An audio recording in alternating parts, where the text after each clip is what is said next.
Hello everyone, welcome to the Pisces Guide to Pop Culture. I'm of course your host TJ, and I'm coming to you today to review A Dash of Salt and Pepper by Kosoko Jackson, which was our queer romance reading group pick for this month.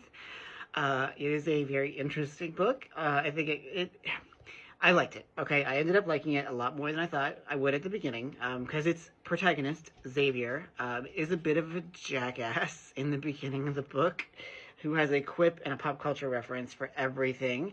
But he gradually falls in love with Logan, who is a local chef. Now, some context here. Xavier, at the beginning of the story, has been turned down for this very prestigious business fellowship that he wanted, and he's been broken up with by his wealthy boyfriend, so he has to move back to Harbor Cove, which is his hometown in Maine. Very similar to Cabot Cove from Murder, She Wrote. And therefore, he's not really looking for romance, but he finds it with Logan, who's this middle-aged dad figure who has a kid. And after he goes to work for Logan in the kitchen, hence the title, the two end up sort of falling in love. Now, like I said, Xavier is a bit of an ass from roughly the first half of the book, and it's not till really the second half that we sort of see the inner work of his mind and what he's kind of processing and how he's becoming a more mature adult. And while I'm not entirely sure that he becomes a real mature adult, even by the end of the book, he has made some significant progress when it comes to his personality. Now, I am of the belief that romantic protagonists in romance novels, and I include the ones in my own novels, such as Country of Romance, have to be equal parts charming and fucking irritating. Like, you sometimes want to reach through the book or screen and strangle them. I think that that's just key to romance. Maybe it's just romance, I don't know. But it is, to me, a very key part of romance, and I like it to a point. Like I said, Xavier is a bit intolerable for roughly the first half, but after he starts to fall in love with Logan, and after he sort of grapples with the fact that his hang-ups about his small town aren't everyone's hang-ups, that there are people who genuinely love Harbor Cove, including his best friend Maya, it kind of forces him to reevaluate some of his own assumptions about why he has these feelings about his small town, why he feels so contemptuous of it, why he has spent so much of his life running away from it, what he thinks he's going to gain by sort of going to the big city. And that part I actually thought was very relevant and very resonant for me, and it's something that I work through in my own novels. And so I felt that was really a key piece of emotional authenticity to Xavier's character, and I think it's something that will resonate with anyone who comes from a small town and has spent most of their life trying to get away from it, only to find themselves drawn back to it for one way or another. Now, the romance part, I think, is also quite well done. I think that there's a lot of chemistry between Logan, although sometimes one has to wonder what it is that Logan sees in Xavier, like why he feels that he's worth pursuing as a romantic interest. But to give Xavier his due, he has a good heart. He's just built up this carapace of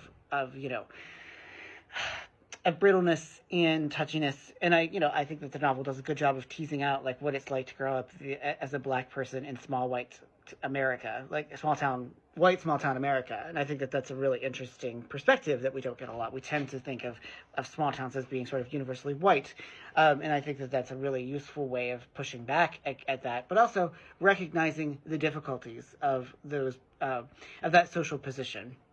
Now, the sex scenes are great. I love me a gay sex scene in a gay romance novel. I think Kosoko Jackson does a very good job of showing the complexities and the intensity of gay sex, and it does serve an important character point. And I like Logan as a romantic lead. I kind of wish we'd gotten some more chapters from his point of view.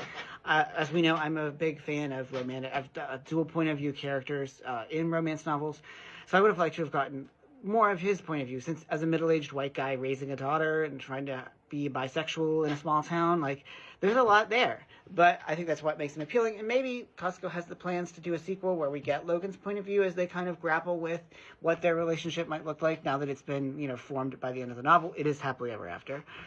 Oh, it may be happily for now. I don't know. There's a sense that, maybe they won't work out, maybe they will. And I enjoy when romance novels acknowledge the difficulty of adult relationships and that many relationships don't work out. But that doesn't mean that you shouldn't still pursue them and you shouldn't still try to build something. The last thing I want to talk about is Maya, Xavier's best friend, who is, I think, the shining star of this novel. She definitely has Xavier's number, and she's not afraid to tell him what kind of a jackass he's being at any given moment. And I think we all need that kind of friend in our lives. And I really think that she's kind of a kind of Greek chorus figure, sort of reminding Xavier and us as readers, what is going on here and what's Xavier's hang-up? Like, what is keeping him from seeing Harbor's Cove as sort of the place where he can maybe build a life, or at least build a future that isn't as miserable as he seems to think it might be.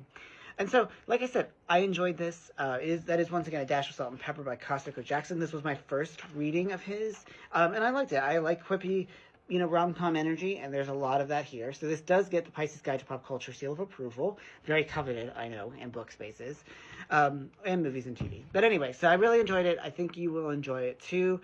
It is fun. It is a quick read. It is quite steamy, especially toward the end. So I think there's a lot here, and I like small town queer romances in particular. So that's all for today. That's all for the Pisces Guide to Pop Culture. Yeah, try that again. Pisces Guide to Pop Culture for today. I'm, of course, your host, TJ. And after tomorrow, I'll be coming back to you from Salisbury. I will be returning home to my beloved Maryland for a little while anyway, before more book stuff takes me away. Anyway, that's all for today. I'm TJ again. Take care, y'all.